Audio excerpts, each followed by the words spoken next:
She's not in the will, never was. Raymond knew exactly what he was doing. The room went still. Plates stopped clinking. Aunts exchanged glances across the buffet table like they were watching a car accident in slow motion. She said it loud enough for the caterers to hear, and she smiled when she did. What she didn't know was that the estate attorney was standing 6 feet behind her, and he had a folder in his hand. My name is Delilah. I'm 34 years old. I work as a freelance medical transcriptionist. Quiet, steady work I built from my home office after my father got sick, and I moved back to help care for him. It's not glamorous. It doesn't come with a title or a business card anyone is impressed by. But it paid my bills, kept my schedule flexible, and let me be where I needed to be. And for 3 years, where I needed to be was at my father's side. I'm the one who showed up. I need you to understand what that actually means. It means I was the one making grocery runs at 7 a.m. before his appetite faded by noon. It means I was the one on hold with the insurance company for 45 minutes, fighting for a medication approval, while my brother Trent sent a thumbs-up emoji to a family group chat I didn't even know existed. I was the one at every doctor's appointment, every specialist visit, every pharmacy window. Not because anyone asked me to be, because he was my father and someone had to. My mom, Sandra, never hid who she favored. Trent was the prized one, the one they celebrated at every family dinner, the one whose college was fully funded, whose business ventures were backed with family money, whose name was said at church with a kind of reverence that made me feel like a footnote in my own family story. I drove a used Civic. I rented a small apartment. I clipped coupons and packed my own lunch, but I was there. Every single day for 3 years while my father, Raymond, declined slowly and then faster and then all at once. I wasn't the glamorous one. I wasn't the one they bragged about at church. But I was the one my father actually really talked to in those last months. And apparently that mattered more than any of us knew. If your family ever made you invisible after everything you gave, subscribe. Drop your story in the comments. I'm reading every single one. Let's go. The reception was held at the family home 2 hours after Raymond's burial. The house smelled like casseroles and candle wax, and the faint, lingering trace of his oxygen equipment that no one had moved yet. There were maybe 40 people, extended family, church members, neighbors who had brought covered dishes and kind words. I was standing near the kitchen doorway holding a paper plate I hadn't touched, trying to just get through the next hour without falling apart. Sandra gathered people near the dining table, casually, like she was about to announce which aunt brought the potato salad. She had that particular energy she gets when she knows she has an audience, shoulders back, voice bright, performing warmth for people who don't know her well enough to see the calculation underneath it. She started talking about Raymond's estate. His legacy, she called it. She said Raymond had always believed in building something that would last. She talked about the house, his savings, his investment in Trent's business. She said Raymond had always believed in Trent's vision. Trent, across the room, accepted this with the quiet satisfaction of someone who had already accepted it as his due. And then she turned toward me. And just so nobody asks later Delilah's not in the will, Raymond and I agreed, she made her choices. I heard someone gasp. One of my aunts muttered something under her breath. A cousin pulled out her phone. I felt my face go hot. My hands tightened around that paper plate until the edges bent. I didn't cry. I am proud of that. But my hands were shaking and I could not make them stop. Trent smirked from across the room, just a small, private smile. He didn't say a word. He didn't have to. And then, from the hallway near the coat closet, a man in a dark suit quietly cleared his throat. He was calm, unhurried.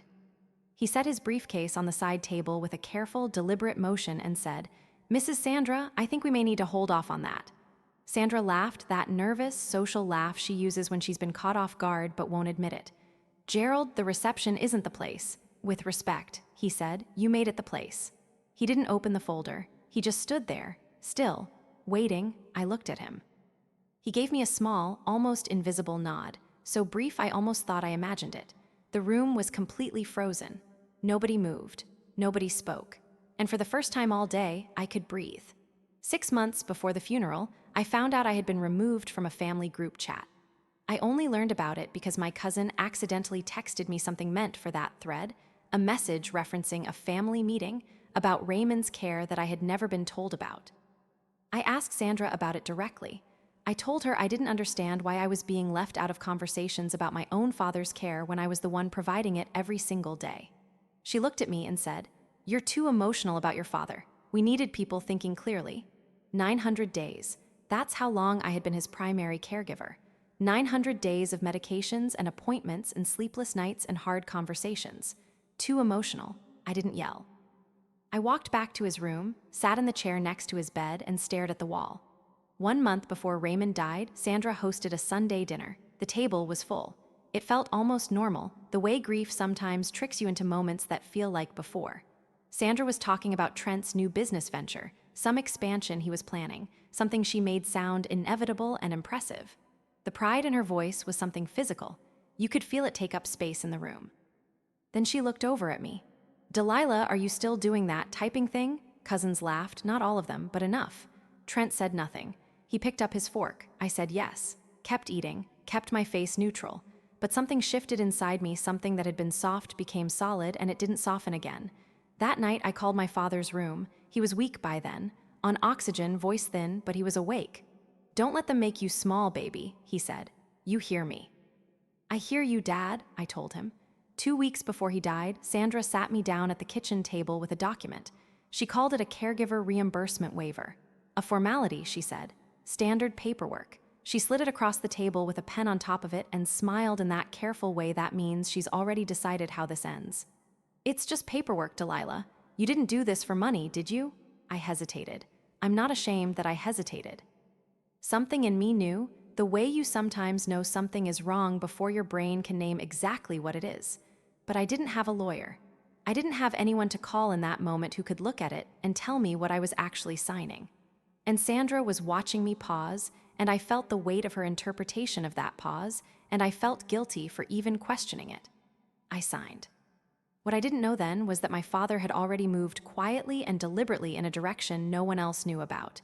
He had taken his own steps, without telling Sandra, without telling Trent, and without telling me because he knew, I think, that if I knew, I might talk him out of it. What I did, almost without meaning to, was start keeping notes. Dates, conversations. Small, specific details that I wrote in a journal I kept tucked in my glove box because the house no longer felt like a safe place to leave anything I wanted to keep. I didn't start it as a strategy. I started it because I was lonely and I was angry, and writing things down was the only way I knew how to hold on to my own version of reality when everyone around me kept rewriting it.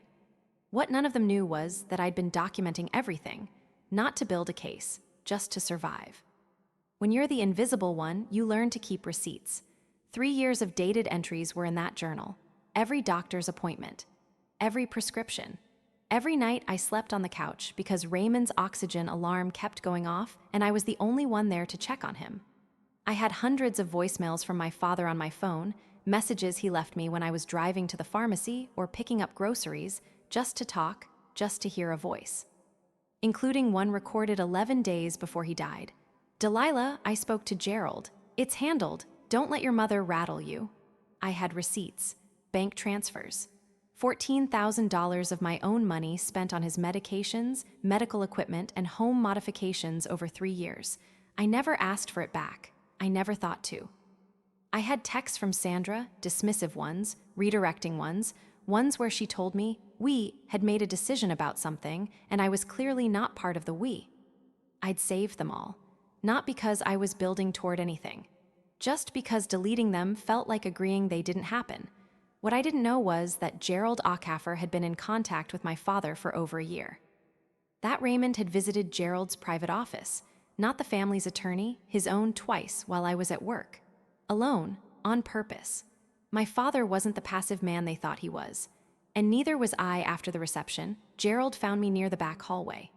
The party was breaking up around us, people gathering coats, speaking in low tones, avoiding eye contact with me in that particular way that meant they'd already decided what to think and didn't want to be challenged on it. Gerald was unhurried. That was the first thing I noticed about him. He moved like a man who had never once been rattled by a room. He told me that Raymond had come to him privately in the last 14 months of his life. Twice. He told me Raymond had been very specific, very deliberate, and that he hadn't wanted any interference. "Your father was very clear about what he wanted," Gerald said, "and very clear about why. He told me I needed to come to his office in 3 days for the formal reading of the will. He couldn't say more there, not in that house. My mom already announced the will in front of 40 people," I said. Gerald looked at me steadily.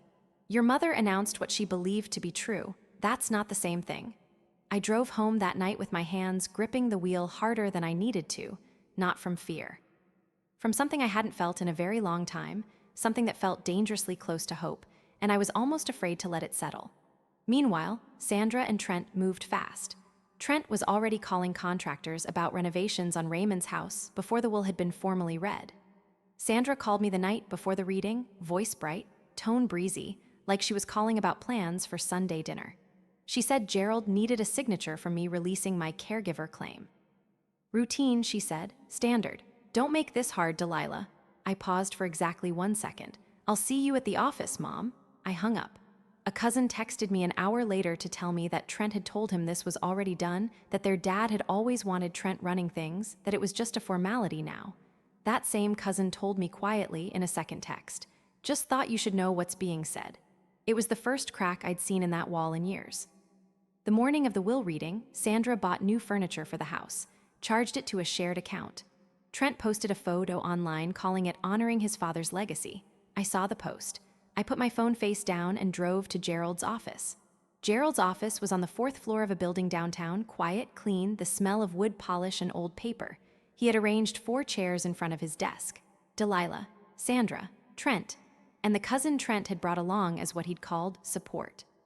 Sandra was already talking when I walked in, telling Gerald what Raymond would have wanted, what Raymond had always said, what the family needed now. Trent sat with his ankle crossed over his knee like a man who had already received his prize. Gerald let her finish. Then he opened the folder. He read the standard opening language, the formal legal phrasing that means nothing to anyone in the room but establishes that what follows is real and binding. And then he paused. He looked up.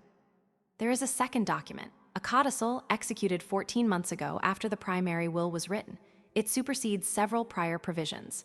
Sandra's voice went sharp. What Raymond never mentioned, he wasn't required to.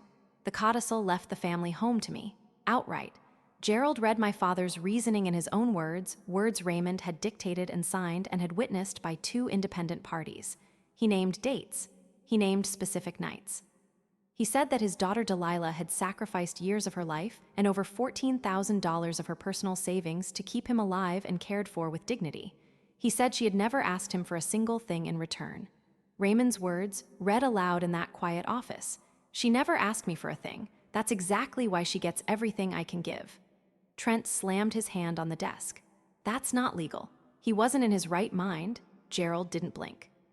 I have 2 independent physician evaluations confirming your father's full mental capacity at the time of signing. I anticipated this response. I reached into my bag. I pulled out my phone. I played the voicemail, my father's voice, thin but certain, filling that room. Delilah, I spoke to Gerald. It's handled. Don't let your mother rattle you. The silence that followed was total. I watched Sandra's face, not with satisfaction, with something quieter and sadder than that. I watched the moment she understood that she had miscalculated, not just the will, but 3 years of choices, 3 years of dismissals, 3 years of believing that being invisible meant I wasn't paying attention. I looked at her and said quietly, "You announced it at his funeral, Mom, in front of everyone. I just thought you should know what you were actually announcing." Trent tried one final angle, the waiver I had signed. He said it clearly, almost triumphantly, as though he'd been saving it. Gerald was already shaking his head. That document was not drafted by this office, was never filed, and holds no legal standing against a codicil. He paused. In fact, I'd like to examine who prepared it. The cousin who had come as Trent's support stood up, quietly, didn't say a word, and walked out of the room. I took possession of the house 60 days later. I stood in the kitchen on the first morning it was mine, the same kitchen where I had cooked his meals, filled his pill organizer, washed his dishes, sat with him at 2 a.m. when the pain kept him up. The light came through the window the same way it always had. The floor had the same creak near the refrigerator, but it felt different now. It felt like mine. Sandra didn't speak to me for months. When she finally called, her voice was careful and neutral, like she was calling someone she barely knew. She asked if I was planning to sell. I told her I was planning to stay, and I hung up. Trent's contractor plans collapsed without the house as collateral. The business investment he'd inherited turned out to be far more mismanaged than anyone had admitted without the house backing it. His expansion failed inside of a year. I heard about it through cousins. I didn't call him. Gerald referred me to a financial advisor. For the first time in my adult life, I paid off my own debts in full. I set up a savings account with a real cushion. I stopped clipping coupons, not because I'd become someone different, but because I finally had room to breathe. My father didn't leave me the house because I was the favorite. He left it to me because he saw me, really saw me, when everyone else looked straight through me. Turns out, being invisible was never my weakness. It was my cover. If you've ever been the one who stayed, the one who showed up every single day, handled the calls, drove to the appointments, signed nothing away, gave everything and still got dismissed, I see you. Subscribe and share your story in the comments. You deserved better then, and you deserve to be heard now.